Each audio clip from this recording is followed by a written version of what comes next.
Okay, isang magandang umaga po sa ating lahat na nakikinig at nanonood po dito sa ating press release na ginagawa po ng ating Provincial Police Office ng Ilocos Norte.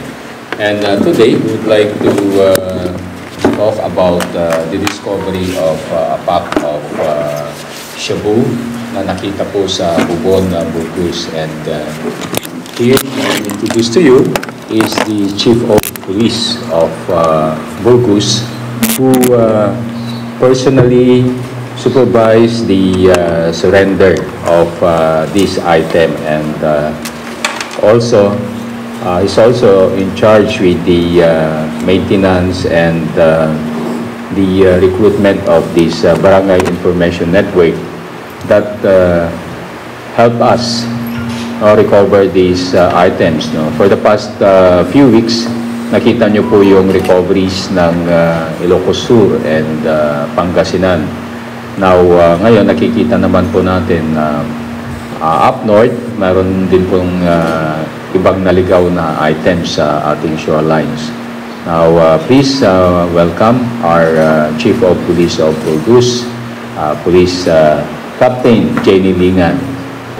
Yes sir, good morning po sa ating lahat, and pwede na po kayong magtanong about po doon sa recent incident po natin ng recovery ng pack of shabu doon sa may shoreline po ng ating barangay po. Yes, good morning to everyone. Ma'am, paano po na recover yung drugs and diniretso ba na isinurrender sa Philippine National Police po?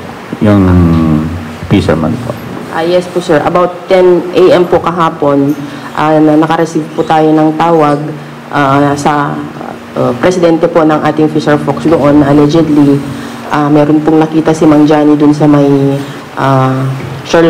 sea waters ng Barangay Bubon. So, upon receipt po ng information na ito, agad po tayong pumunta dun sa may fish landing. Then we coordinated with the Coast Guard for the possible floating asset na gagamitin po natin papunta doon sa kinaroroonan po ni Manong Johnny. Paano nila nalaman na shabu po yun, ma'am? Meron ba tayong initial na information na may mga ganun, posibleng ganun na maliligo sa ating dagat po?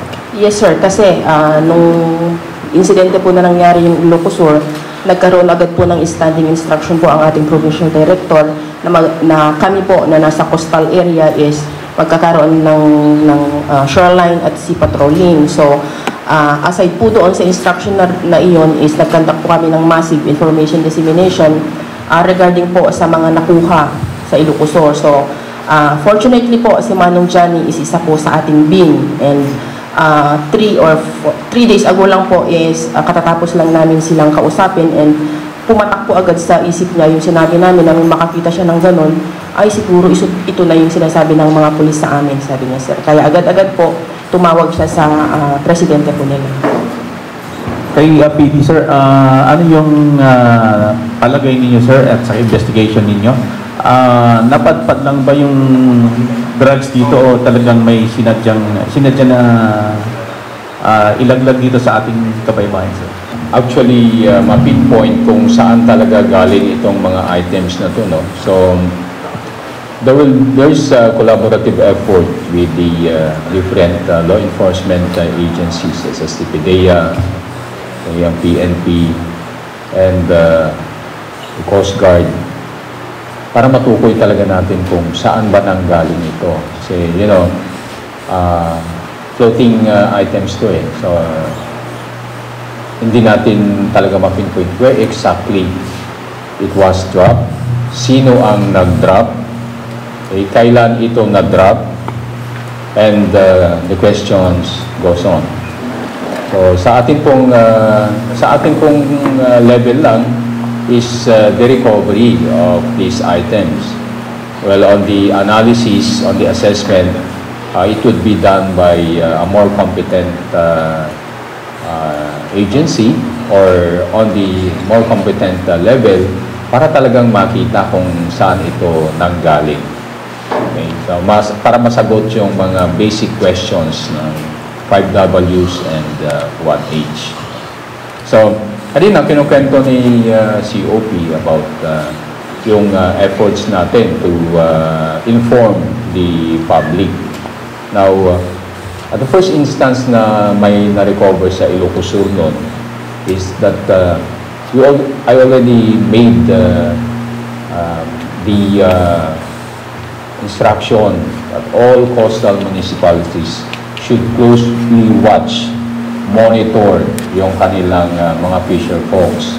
Kasi most probably kung ito, nakita namin kasi kalat-kalat na yung mga items sa mga shorelines ng Ilocos Sur and then Pangasinan.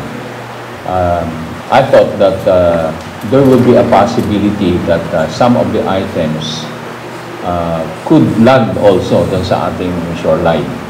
Kaya inorganize natin yung ating mga barangay information networks to work with us.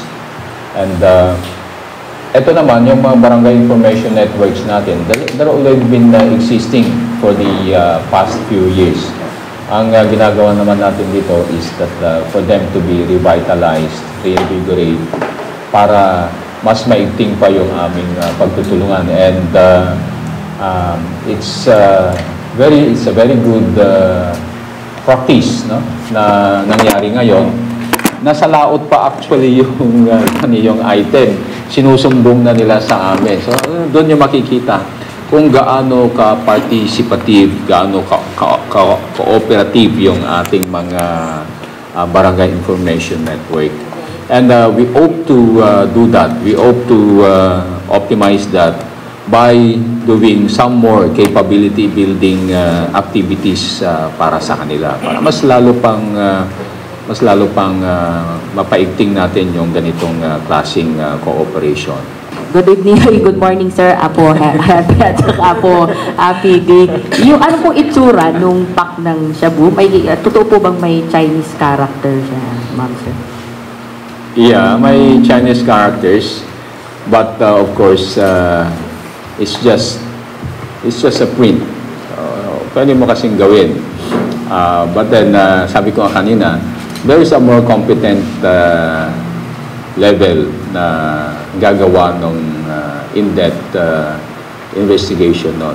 So, we'll just leave it as is. But yun nga yung sinasabi namin that at this time, na-confirm na natin na siya bunga yung laman nung pack. And these are the same items na nakita sa Ilocos Sur and Pangasinan. And we are assuring the public that we're closely in contact, in cooperation, partnership with our localities para ma-recover natin itong mga items na to. If ever, meron pang makikita sa shorelines natin or doon sa mga karagatan natin. And ako, nakikiusap ako na if ever may mga makita kayo, yung hindi mahagip ng ating mga barangay information networks, please inform us kasi alam naman natin na malawak ang ating dagat, hindi natin mababantayan lahat yan. Kailangan, kung may nakita kayong mga ganitong items, which we would show you through a video presentation, please inform us para hindi na ito maka-create pa ng mas malalim na problema because this is a societal problem. At when it gets to the wrong hands, then of course it will go to the streets. And if it goes to the streets, then it will destroy more lives, more relationships, as well as more future ang ating pong mga kabataan. Okay. So, please help us and we'll make sure that everything is transparent. We will work with you and kung kaya nating tugisin itong mga tugisin natin, kung hindi naman namin kaya sa level namin, then we will give all information, all data that we recover, we gather from our level. Sir, good morning.